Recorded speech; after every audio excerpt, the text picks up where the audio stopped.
मानव जाति का चरम लक्ष्य ज्ञान लाभ है।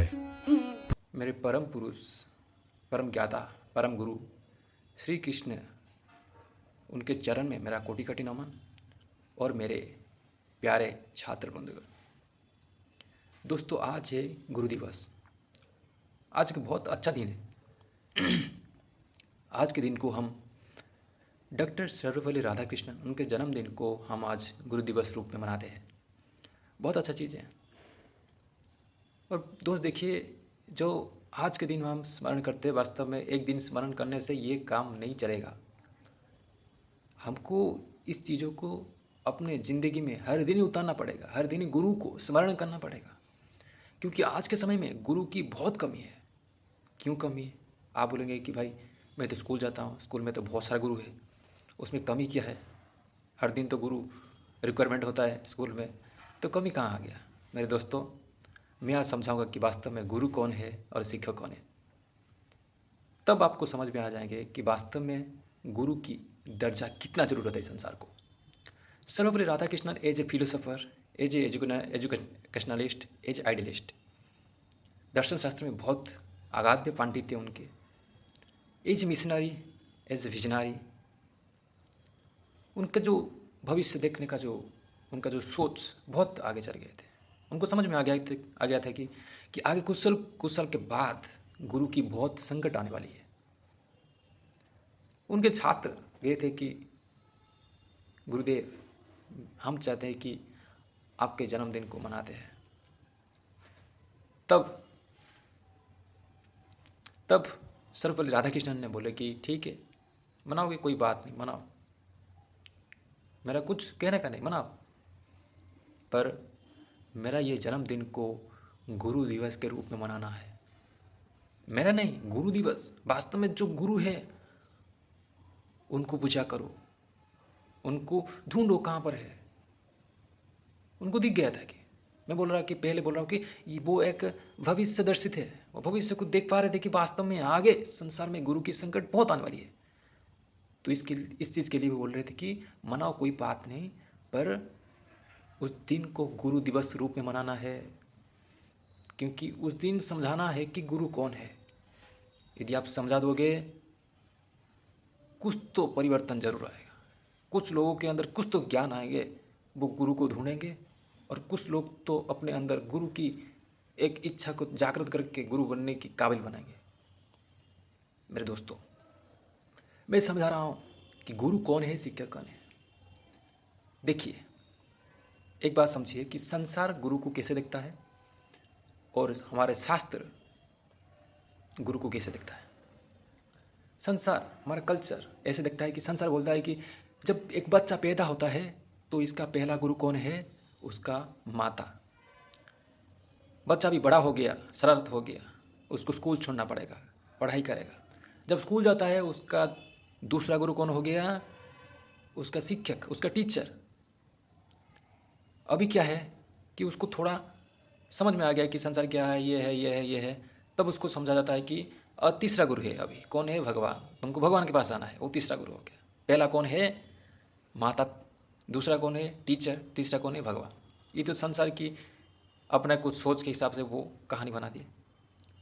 पर भारतीय दर्शन बहुत गहरा है।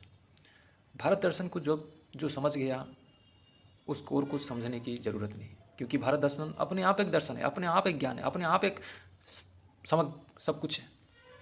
तो भारत दर्शन शास्त्र बोलता है कि सा विद्या या विमुक्त है।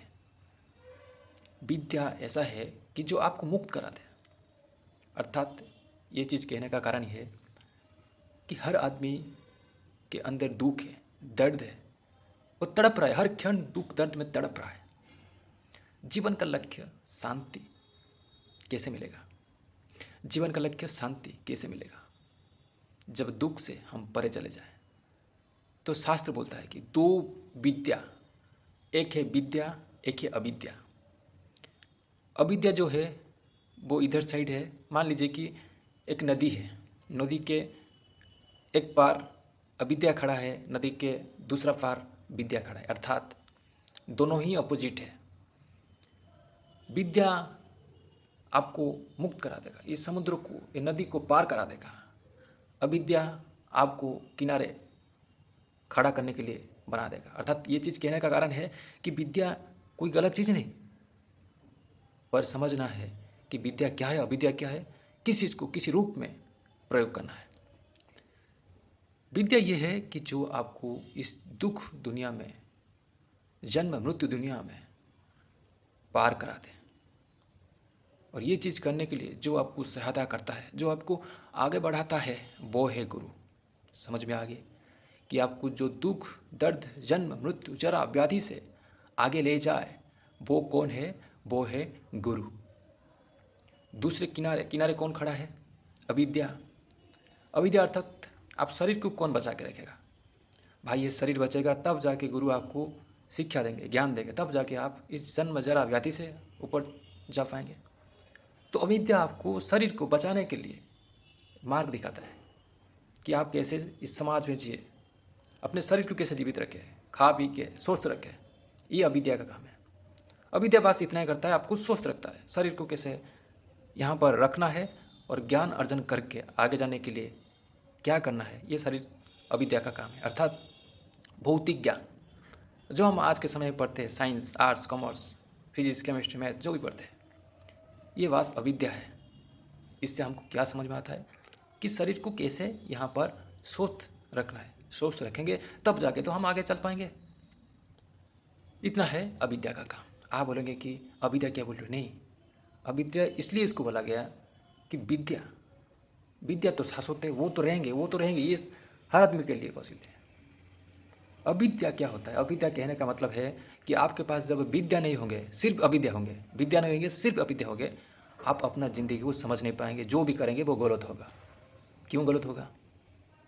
आप पैसा कमा लिए, आपको पता नहीं कि मेरा जीवन का लक्ष्य क्या है, इस पैसा को क्या करना है, तो आप गलत चीज़ करोगे ही करोगे। क्या करोगे आपको समझ में नहीं आएगा। जो दिखाई देगा आप वही कर दोगे। ये अविद्या का निशान है। बोलते ना कि मूर्ख ज्ञानी, इसमें फ़र्क क्या है? बहुत सारे लोग हैं, उनके पास बहुत धन है, धन संपत्ति है, पर काम करते मूर्ख की जैसे, क्योंकि उनके पास विद्या की कमी है। वो काम कौन करता है? गुरु करता है। इसलिए दोनों ही बहुत ज़रूरत होती है। Materialistic knowledge and spiritual knowledge, both are very important. यदि हम बोलेंगे कि उसमें कौन श्रेष्ठ है, तो बात ये आएगा कि स्पिरिचुअल नॉलेज सबसे श्रेष्ठ है। उसका मतलब ये नहीं कि आप अविद्या को पूरा छोड़ दोगे, स्पिरिचुअल नॉलेज को पकड़ लोगे। ये एक पहिया है। पहले आपको अविद्या को स्वीकार करना पड़ेगा और धीरे धीरे अपने ज़िंदगी में आगे जाकर विद्या को स्वीकार करना पड़ेगा। जब दोनों बैलेंस होके चलेंगे तब जीवन का मजा, जीवन का जो लक्ष्य पूर्ण होते जाएंगे। इसलिए विद्या समझ में आ गया कि अविद्या क्या है, विद्या क्या है। अविद्या को जो सिखाता है वो है शिक्षक, विद्या को जो सिखाता है वो है गुरु।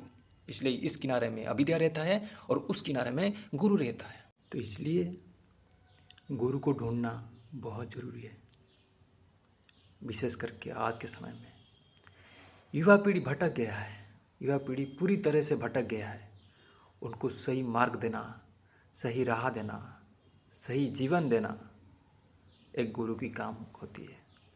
इसलिए आज के दिन में मैं आप सब लोग को बता रहा हूँ कि आप गुरु को चुनिए। शिक्षक बहुत हो गया, बहुत काम हो गया शिक्षक की। शिक्षक तो बस आपको शरीर को बचाने के लिए एक मार्ग दिखाता है, पर इस शरीर को कहाँ ले जाए, क्या है लक्ष्य इस शरीर को, ये मार्ग गुरु दिखाता है। इसलिए आज के गुरु दिवस में सभी मेरे प्यारे छात्र वृंदगण और शिक्षकों को एक एडवाइस है कि आप गुरु बनिए जो इस शरीर को सही मार्ग दे, सही राह दे। धन्यवाद।